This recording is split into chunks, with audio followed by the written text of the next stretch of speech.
ಹಾಗಾದ್ರೆ ಯಾರ ಚಿತಾವಣೆ ಇದು? ಪ್ರತಾಪ್ ಸಿಂಹ ಅವರಿಗೆ ಟಿಕೆಟ್ ತಪ್ಪಿಸಬೇಕು ಅಂತ ಪರ್ಸನಲ್ ಆಗಿ ಯಾರು ತಗೊಂಡಿದ್ದಾರಾ ಗೊತ್ತಿಲ್ಲ.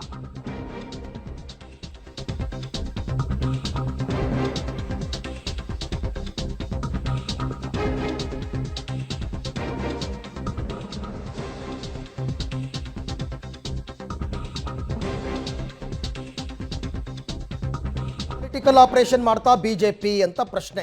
ಯದುವೀರ್ ಒಡೆಯರ್ ಅವರ ಸಂಪರ್ಕ ಮಾಡಿದ್ದಾರಂತೆ ಬಿಜೆಪಿ ಹೈಕಮಾಂಡ್. ಮೈಸೂರು ಲೋಕಸಭೆ ಕ್ಷೇತ್ರಕ್ಕೆ ಸ್ಪರ್ಧೆ ಮಾಡುವಂತೆ ಹೈಕಮಾಂಡ್ ಪ್ರಸ್ತಾಪ ಇಟ್ಟಿದೆಯಂತೆ. ಇದರ ಜೊತೆಗೆ ಯಡಿಯೂರಪ್ಪ ಮತ್ತು ರಾಜ್ಯದ RSS ನಾಯಕರ ಮೂಲಕ ಯದುವೀರ್ ಮನವೊಲಿಕೆಗೆ ಪ್ರಯತ್ನಗಳು ನಡೆದಿದೆ.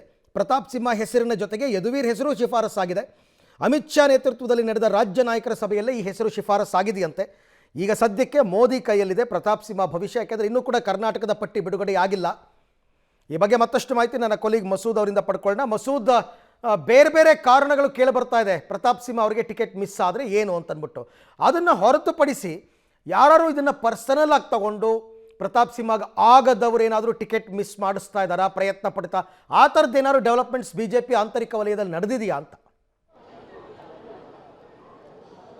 ಅರವಿಂದ್, ಎರಡು ಮುಖ್ಯ ಕಾರಣ ಅಂತ BJP ವಲಯದಿಂದ ಕೇಳಿ ಬರ್ತಾ ಇದೆ. ಒಂದು, ಹಳೆ ಮೈಸೂರು ಭಾಗದಲ್ಲಿ 4ರಿಂದ 5 ಕ್ಷೇತ್ರಗಳಲ್ಲಿ ಸ್ವಲ್ಪ ಕಷ್ಟ ಇದೆ ಗೆಲುವು ಅನ್ನುವಂಥದ್ದು ಸರ್ವೆ ಆಧರಿಸಿ ಏನು ಮಾಹಿತಿ ಬಂದಿದೆ. ಆ ಹಿನ್ನೆಲೆಯಲ್ಲೇ ಬೇರೆ ತಂತ್ರಗಾರಿಕೆಯನ್ನು ಮೈಸೂರು ವಿಭಾಗದಲ್ಲಿ ಮಾಡಬೇಕು ಅನ್ನುವಂತಹ ನಿರ್ಧಾರಕ್ಕೆ BJP ಬಂದಿದೆ. ಆ ಒಂದು ಕಾರಣಕ್ಕೆ ಮೈಸೂರು, ಕೊಡಗು ಲೋಕಸಭೆ ಕ್ಷೇತ್ರದಲ್ಲಿ ಮುಖ್ಯವಾಗಿ ಅಲ್ಲಿ ಅಭ್ಯರ್ಥಿ ಬದಲಾವಣೆ ಮಾಡಬೇಕು ಅನ್ನುವಂಥ ಒಂದು ಚಿಂತನೆ ನಡೀತಾ ಇದೆ.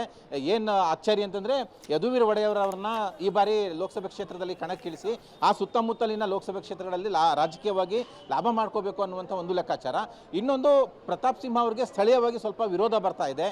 ಆ ಹಿನ್ನೆಲೆಯಲ್ಲೂ ಕೂಡ ಅವ್ರಿಗೆ ಟಿಕೆಟ್ ಕೊಟ್ಟರೆ ಬೇರೆ ಏನಾದರೂ ಆಗುತ್ತಾ, ಸೋಲಾಗುತ್ತಾ ಅನ್ನುವಂಥ ಆತಂಕ BJP ಹೈಕಮಾಂಡ್ ಅವರ ಮನಸ್ಸಲ್ಲಿ ಇದೆ. ಆ ಹಿನ್ನೆಲೆಯಲ್ಲೂ ಕೂಡ ಜೊತೆಗೆ ಇನ್ನೊಂದೇನೆಂದರೆ, ಹಳೆ ಮೈಸೂರು ಭಾಗದಲ್ಲಿ BJPಯ ಪ್ರಭಾವ, ಮತಗಳಿಕೆ ಪ್ರಮಾಣ ಜಾಸ್ತಿ ಆಗಿರಬಹುದು. ಆದರೆ ಈ ಬಾರಿ, ಕಳೆದ ಬಾರಿ 9 ಕ್ಷೇತ್ರಗಳಲ್ಲಿ ಹಳೆ ಮೈಸೂರು ಭಾಗದಲ್ಲಿ BJP ಗೆದ್ದಿತ್ತು. ಆದರೆ ಈ ಬಾರಿ ಹತ್ತತ್ರ 7 ಕಡೆ ಗೆಲ್ತಾರೆ ಅಂತ ಹೇಳಲಾಗ್ತಿದೆ. ಹಾಗಾಗಿ 9+1 10 ಕಡೆಯೂ ಕೂಡ BJP ಗೆಲ್ಲಬೇಕು ಅನ್ನುವಂಥ ನಿಟ್ಟಿನಲ್ಲಿ ಈ ಒಂದು ಪ್ಲಾನ್ ಅನ್ನು ಮಾಡ್ತಾ ಇದ್ದಾರೆ.